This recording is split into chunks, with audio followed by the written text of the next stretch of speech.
Adolf Hitler, leader of the Nazi Party from 1920, and Chancellor and Führer of Germany 1933–45. His worldview revolved around two concepts: territorial expansion and racial supremacy. Those themes informed his decision to invade Poland, which marked the start of World War II, as well as the systematic killing of 6 million Jews and millions of others during the Holocaust. Hitler's father, Alois, was illegitimate. For a time he bore his mother's name, Schicklgruber, but by 1876 he had established his family claim to the surname Hitler. Adolf never used any other surname. After his father's retirement from the state customs service, Adolf Hitler spent most of his childhood in Linz, the capital of Upper Austria. It remained his favorite city throughout his life, and he expressed his wish to be buried there. Alois Hitler died in 1903 but left an adequate pension and savings to support his wife and children. Although Hitler feared and disliked his father, he was a devoted son to his mother, who died in 1907. With a mixed record as a student, Hitler never advanced beyond a secondary education. After leaving school, he visited Vienna, then returned to Linz, where he dreamed of becoming an artist. Later, he used the small allowance he continued to draw to maintain himself in Vienna. He wished to study art, for which he had some faculties, but he twice failed to secure entry to the Academy of Fine Arts. For some years he lived a lonely and isolated life, earning a precarious livelihood by painting postcards and advertisements and drifting from one municipal hostel to another. Hitler already showed traits that characterized his later life: loneliness and secretiveness, a bohemian mode of everyday existence, and hatred of cosmopolitanism and of the multinational character of Vienna. In 1913 Hitler moved to Munich. Screened for Austrian military service in February 1914, he was classified as unfit because of inadequate physical vigor. But when World War I broke out, he petitioned Bavarian King Louis III to be allowed to serve, and one day after submitting that request, he was notified that he would be permitted to join the 16th Bavarian Reserve Infantry Regiment. After some 8 weeks of training, Hitler was deployed in October 1914 to Belgium, where he participated in the First Battle of Ypres. He served throughout the war, was wounded in October 1916, and was gassed 2 years later near Ypres. He was hospitalized when the conflict ended. During the war, he was continuously in the front line as a headquarters runner. His bravery in action was rewarded with the Iron Cross, 2nd Class, in December 1914, and the Iron Cross, 1st Class, a rare decoration for a corporal, in August 1918. He greeted the war with enthusiasm as a great relief from the frustration and aimlessness of civilian life. He found discipline and comradeship satisfying and was confirmed in his belief in the heroic virtues of war. Discharged from the hospital amid the social chaos that followed Germany's defeat, Hitler took up political work in Munich in May–June 1919. As an army political agent, he joined the small German Workers' Party in Munich, September 1919. In 1920 he was put in charge of the party's propaganda and left the army to devote himself to improving his position within the party, which in that year was renamed the National Sozialistische Deutsche Arbeiterpartei, Nazi. Conditions were ripe for the development of such a party. Resentment at the loss of the war and the severity of the peace terms added to the economic woes and brought widespread discontent. This was especially sharp in Bavaria, due to its traditional separatism and the region's popular dislike of the Republican government in Berlin. In March 1920, a coup d'état by a few army officers attempted in vain to establish a right-wing government.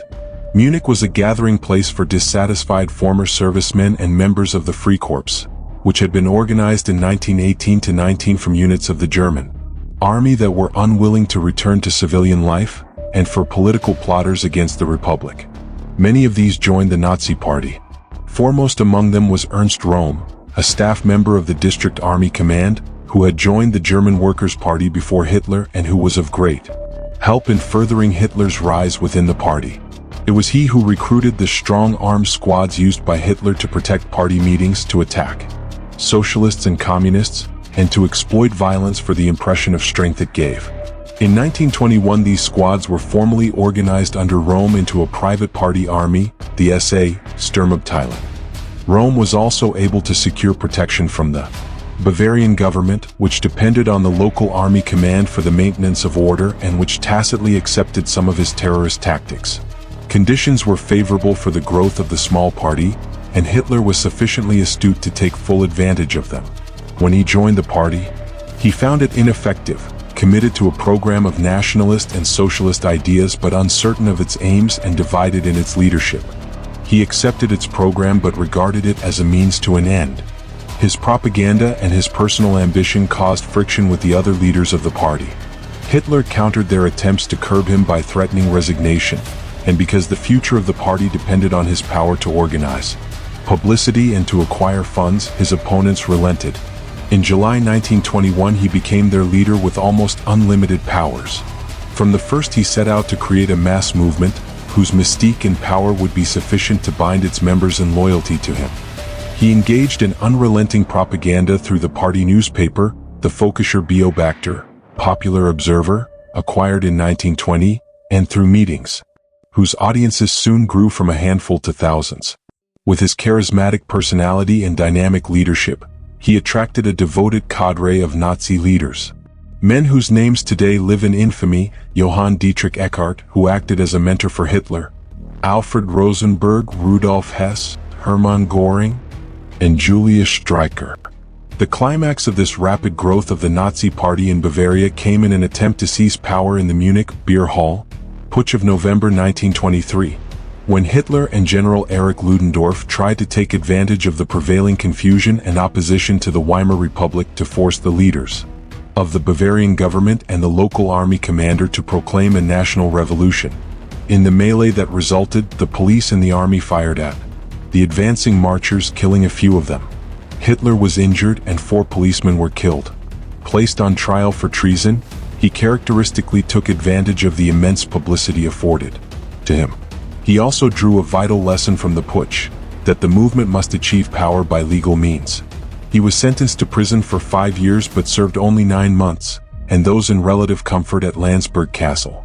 Hitler used the time to dictate the first volume of Mein Kampf, his political autobiography, as well as a compendium of his multitudinous Hitler's ideas included inequality among races, nations, and individuals as part of an unchangeable natural order that exalted the Aryan race as the creative element of mankind. According to Hitler, the natural unit of mankind was the Volk, the people, of which the German people was the greatest. Moreover, he believed that the state existed to serve the Volk, a mission that to him the Weimar German Republic betrayed. All morality and truth were judged by this criterion, whether it was in accordance with the interest and preservation of the Volk. Parliamentary democratic government stood doubly condemned. It assumed the equality of individuals that for Hitler did not exist and supposed that what was in the interests of the Volk could be decided by parliamentary procedures. Instead, Hitler argued that the unity of the Volk would find its incarnation in the Führer, endowed with perfect authority.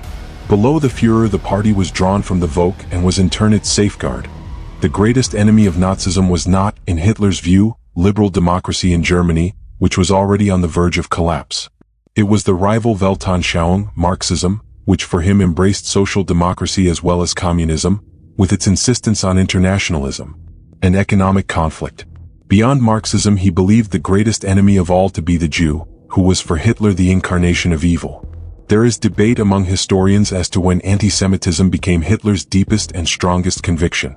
As early as 1919 he wrote, "Anti-Semitism stemming from purely emotive reasons will always find its expression in the form of pogroms. But anti-Semitism based on reason must lead to the systematic legal combating and removal of the rights of the Jew. Its final aim, however, must be the uncompromising removal of the Jews altogether." In Mein Kampf, he described the Jew as the destroyer of culture, a parasite within the nation, and a menace. During Hitler's absence in prison, the Nazi Party languished as the result of internal dissension. After his release, Hitler faced difficulties that had not existed before 1923. Economic stability had been achieved by a currency reform, and the Dawes Plan had scaled back Germany's World War I reparations. The Republic seemed to have become more respectable. Hitler was forbidden to make speeches, first in Bavaria, then in many other German states. These prohibitions remained in force until 1927 to 28. Nevertheless, the party grew slowly in numbers, and in 1926 Hitler successfully established his position within it against Gregor Strasser, whose followers were primarily in northern Germany. The advent of the Depression in 1929, however, led to a new period of political instability. In 1930 Hitler made an alliance with the nationalist Alfred Hugenberg in a campaign against the Young Plan, a second renegotiation of Germany's war reparation payments. With the help of Hugenberg's newspapers, Hitler was able for the first time to reach a nationwide audience. The alliance also enabled him to seek support from many of the magnates of business and industry who controlled political funds and were anxious to use them to establish a strong right-wing anti-socialist government. The subsidies Hitler received from the industrialists placed his party on a secure financial footing and enabled him to make effective his emotional appeal to the lower middle class and the unemployed, based on the proclamation of his faith that Germany would awaken from its sufferings to reassert its natural greatness. Hitler's dealings with Hugenberg and the industrialists exemplify his skill in using those who sought to use him. But his most important achievement was the establishment of a truly national party, with its voters and followers drawn from different classes and religious groups, unique in Germany at the time. Unremitting propaganda, set against the failure of the government to improve conditions during the Depression, produced a steadily mounting electoral strength for the Nazis. The party became the second largest in the country, rising from 2.6% of the vote in the national election of 1928 to more than 18% in September 1930. In 1932 Hitler opposed Hindenburg in the presidential election, capturing 36.8% of the votes on the second ballot. Finding himself in a strong position by virtue of his unprecedented mass following, he entered into a series of intrigues with conservatives such as Franz von Papen, Otto Meissner, and President Hindenburg's son, Oskar. The fear of communism and the rejection of the Social Democrats bound them together. In spite of a decline in the Nazi Party's votes in November 1932, Hitler insisted that the chancellorship was the only office he would accept. On January 30, 1933, Hindenburg offered him the chancellorship of Germany. Stay tuned for the next part. Don't forget to like, subscribe, and comment this video. Until next time.